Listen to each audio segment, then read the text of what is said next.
Hello అండి, welcome to మా ఇంటి రుచులు మనపా కిచెన్. ఇవాళ నేను చేయబోయే రెసిపీ పుదీనా టమాటా చట్నీ అండి. టమాటా కాయ చట్నీ మనం ఎప్పుడైనా ఫంక్షన్లకు వెళ్ళినప్పుడు, పెళ్ళిళ్ళకి వెళ్ళినప్పుడు అక్కడ పెడుతుంటారు కదండి, ఆ చట్నీ అనమాట. ఇక్కడ నేను ఒక అర్ధ కేజీ పచ్చి టమాటా కాయ ముక్కలు తీసుకున్నానండి, కట్ చేసి పెట్టుకున్నాను.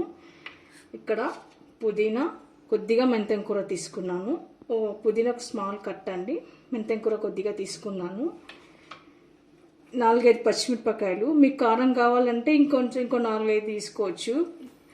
4-5 వెల్లుల్లి రెబ్బలు, కొద్దిగా చింతపండు, కరివేపాకు రెమ్మ ఒకటి, వేయించి పెట్టుకున్న పల్లీల పొడి అండి, నువ్వుల పొడి అండి. ఇది 2 స్పూన్స్ పల్లీల పొడి, 1 టీ స్పూన్ నువ్వుల పొడి, జీలకర్ర, ఉప్పు రుచికి తగినంత. ఇక్కడ ఒక కడాయి పెట్టుకొని మనం కొద్దిగా ఆయిల్ వేసుకుందాము.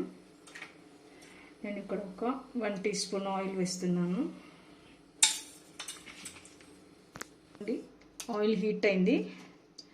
పచ్చిమిర్చి, వెల్లుల్లి రెబ్బలు, జీలకర్ర, కొద్దిగా కరివేపాకు, కొద్దిగా చింతపండు. మీకు పులుపు కావాలంటే కొద్దిగా వేసుకోవచ్చు. ఇటు కాస్త కొద్దిగా దూరగా వేయించుకుందాము.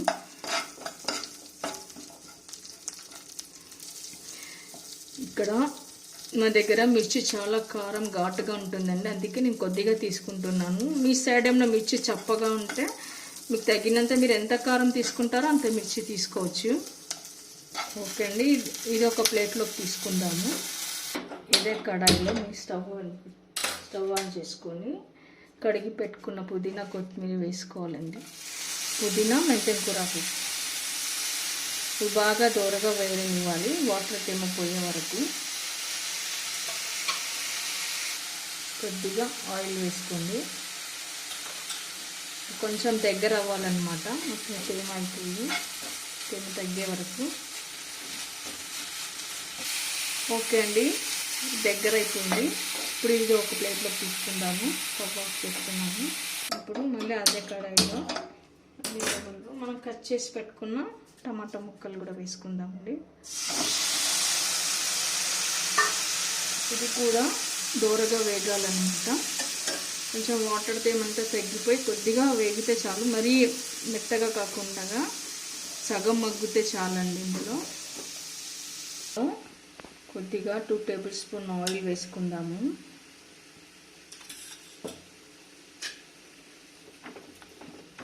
కొద్దిగా పసుపు, చిటికెడు పసుపు,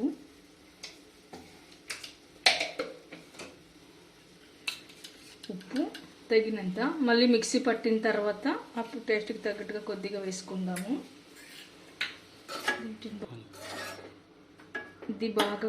దీన్ని బాగా కలపాలండి. మొత్తం ఉప్పు పసుపు అంతా కలిసిపోయేలాగా కలపాలి. ఇందులో ఉన్న వాటర్ తేమ తగ్గే వరకు కొద్దిగా సగం వరకు మగ్గిద్దాము. మూచి పెడతాము. ఓకే అండి, మగ్గిపోయింది, వాటర్ తేమంతా పోయింది చూడండి. ఇప్పుడు ఈ స్టవ్ ఆఫ్ చేసుకొని మనం చల్లారనిద్దాం దీన్ని. ఇప్పుడు అది చల్లారే వరకు మనం ఈలోగా మిక్సీ పట్టుకుందాము. ఇక్కడ నేను పల్లీల పొడి వేస్తున్నాను, పల్లీల పొడి, నువ్వుల పొడి. ఇది ఇక్కడ పుదీనా వేసుకున్నాను, పుదీనా, మెంతం కూరాకు, వేయించి పెట్టుకున్న పచ్చిమిర్చి, చింతపండు, వెల్లుల్లి, కరివేపాకు, జీలకర్ర. ఇదంతా మిక్సీ పట్టుకుందామండి. మరి మెత్తగా కాదు, కొంచెం కచ్చాపచ్చగా వేసుకోవాలి.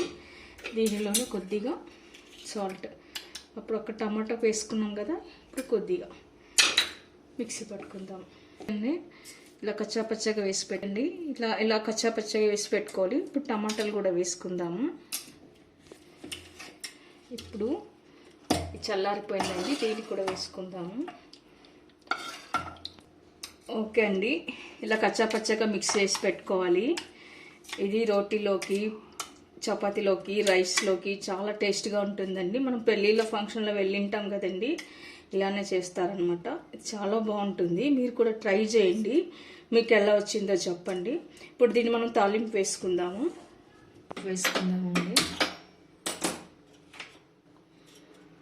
ఇక్కడ కొద్దిగా 3 టేబుల్ స్పూన్ ఆయిల్ వేస్తున్నాను.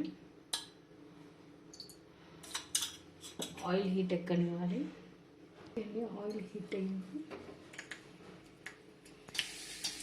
ఆవాలు జీలకర్ర,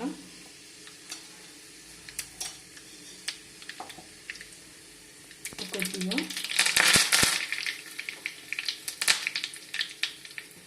పసుపు, కొద్దిగా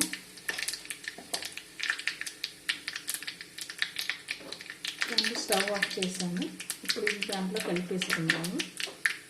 ఓకే అండి, ఇది కొద్దిగా చల్లారనివ్వాలి. మనం వేడి వేడి తాలింపు ఎప్పుడే కానీ చట్నీలలోకి వేయకూడదు. చట్నీలు తొందరగా పాడవుతాయి, స్మెల్ వస్తాయి.